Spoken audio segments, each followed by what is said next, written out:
Hello, welcome back to a chapter a day. Happy Sunday, first day of a new week. It's been quite a day for me. I am babysitting partially, partly, I should say cooperatively, my granddaughter, and she's like 18 months and she's quite lively. So I spend half of the day just trying to comb her hair and the next half trying to put her to sleep. I feel, yeah, like I've spent a full day already, and it's not. So, we are going to get into the reading of 1 Kings chapter 15 and recounting chapter 14. We saw Abijah, which was the son of Jeroboam. He got sick. Jeroboam had set his wife up to disguise herself as someone else to go to the prophet or the seer and ask him as to what would be the reason, or if maybe what will be the outcome of his son's sickness. So God sent a message through the prophet to the seer before Jeroboam's wife came, so he knew exactly who was coming because he could not see. So when she came, he greeted her as, Jeroboam's wife, told her what God had told him, the child would die. They would mourn for the child, but Jeroboam's seed would not last. Every male child that he has is going to die terribly in the fields where the birds will eat their flesh, or in the streets where the dogs will eat their flesh.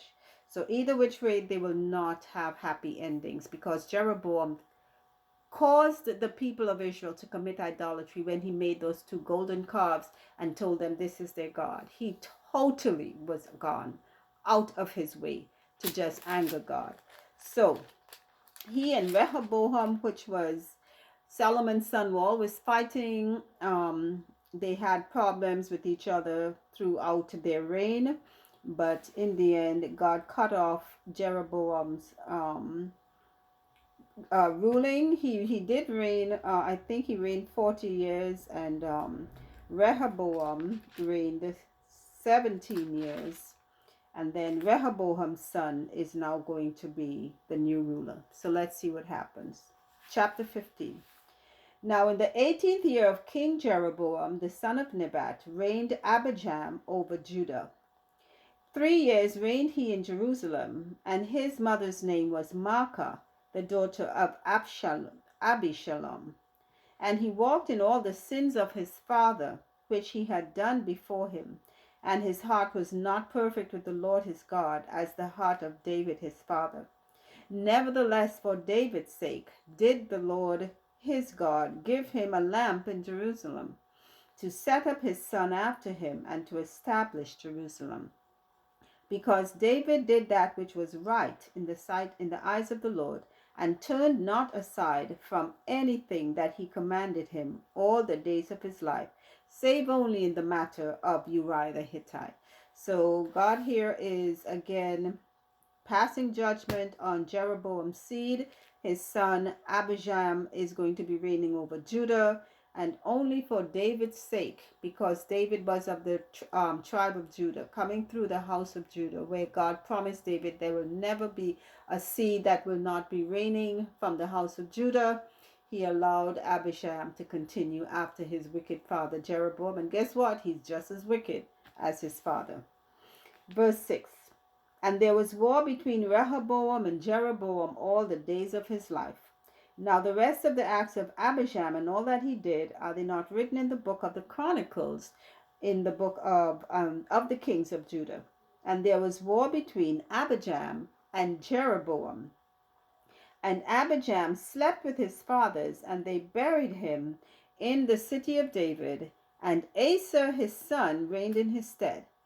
And in the 20th year of Jeroboam king of Israel reigned Asa over Judah.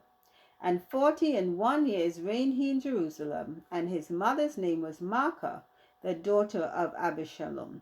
So I guess he had a number of seeds passed through, but remember what God said, he would not have one that will continue on his lineage all the way through. They will all die terribly. So he had Abijam first, And he and Abijam was warring, Abijam and Jeroboam, which was his father. And then he had another one called Asa. Okay, we don't know how Abijam died or what happened to him. Let's go on. Verse 11. And Asa did that which was right in the eyes of the Lord, as did David his father. And he took away the Sodomites out of the land, and removed all the idols that his fathers had made. And also Maacah his mother, even her he removed from being queen, because she had made an idol in a grove. And Asa destroyed her idol and burnt it by the brook Kidron. But the high places were not removed. Nevertheless, Asa's heart was perfect with the Lord all his days. And he brought in the things which his father had dedicated, and the things which himself had dedicated, into the house of the Lord, silver and gold and vessels. So I guess he has one son that is going to follow after God's way, Asa. And he removed a lot of the idolatrous places that the people were worshiping at. He even removed his mother from being queen, because she was idolatrous as well. That took some guts, I'm sure. And he's restoring all of the silver and gold things back into the temple that Solomon had built. Verse 16. And there was war between Asa and Baasha king of Israel all their days. And Baasha king of Israel went up against Judah, and built Ramah, that he might not suffer any to go out or come in to Asa king of Judah. Then Asa took all the silver and the gold that were left in the treasures of the house of the Lord, and the treasures of the king's house, and delivered them into the hand of his servants. And King Asa sent them to Benhadad, the son of Taberman, the son of Hizon, king of Syria, that dwelt at Damascus, saying, There is a league between me and thee, and between my father and thy father. Behold, I have sent unto thee a present of silver and gold. Come and break thy league with Baasha king of Israel, that he may depart from me. So Benhadad hearkened unto King Asa, and sent the captains of the host which he had against the cities of Israel, and smote Ijon and Dan and Abel, Bathmaachah, and all Cinneroth, with all the land of Naphtali. Excuse me. So war between Judah and Israel as usual. Baasha is the king of Israel. Asa is the king of Judah. They're having war against each other. Asa sends to the king of, let's see, he sends to the king of Syria, is it? Ben-Hadad, the son of Taberman, who was the king of Syria, to help him out. And they made a league between each other. And Asa gave to Ben-Hadad all kinds of silver and gold, I guess maybe more or less coming from the temple too.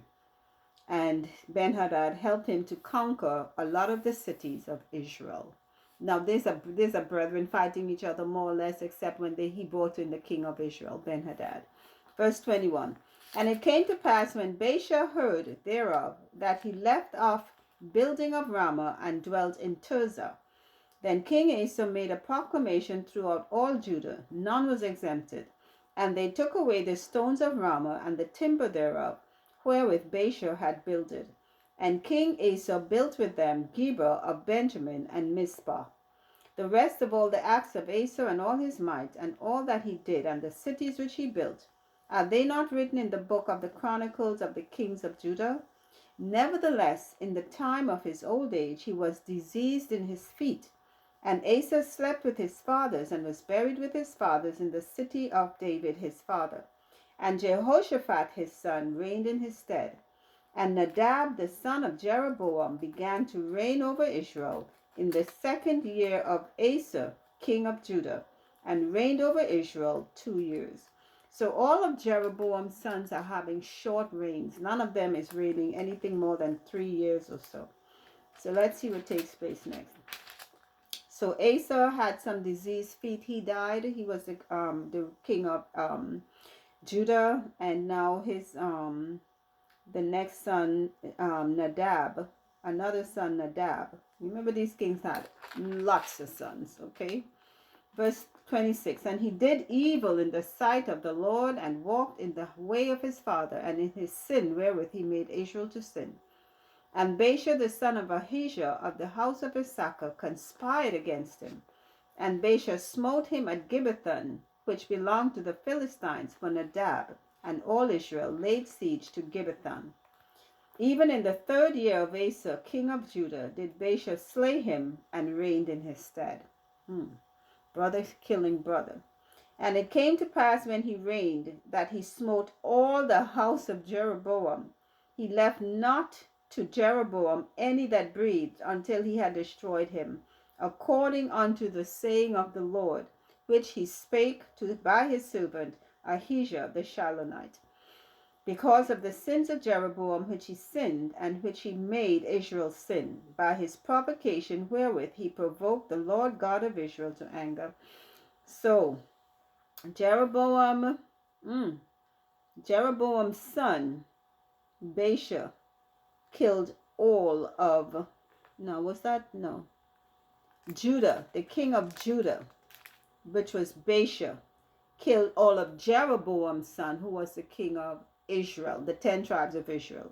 According to the word of the Lord, he would not have any males left back, any one of them. And any one of them that died, they would die terribly. And that is what the Lord had foretold. And it came to pass. So he killed all of Jeroboam's male descendants. Verse 31. Now the rest of the acts of Nadab and all that he did, are they not written in the book of the Chronicles of the kings of Israel? And there was war between Asa and Baasha, king of Israel, all their days. In the 3rd year of Asa, king of Judah, began Baasha the son of Ahijah to reign over all Israel in Tirzah 24 years. And he did evil in the sight of the Lord, and walked in the way of Jeroboam, and in his sin wherewith he made Israel to sin. Yep. A lot of sinning, and a lot of having to pay for it. And a lot of times, if they don't pay for it themselves, their children after them are the ones that come along and have to pay for it. But that's what happens when we do evil in God's sight. Why are we going to commit idolatry? We know those things aren't even real. You know it never helped you. Did it ever help you? Why do we do things that we know are not right in God's sight? God help us. So that is the end of chapter 15 of 1 Kings. And that's our end of our reading for today. So until our next reading, keep listening, because faith comes by hearing God's word. Take care. Bye.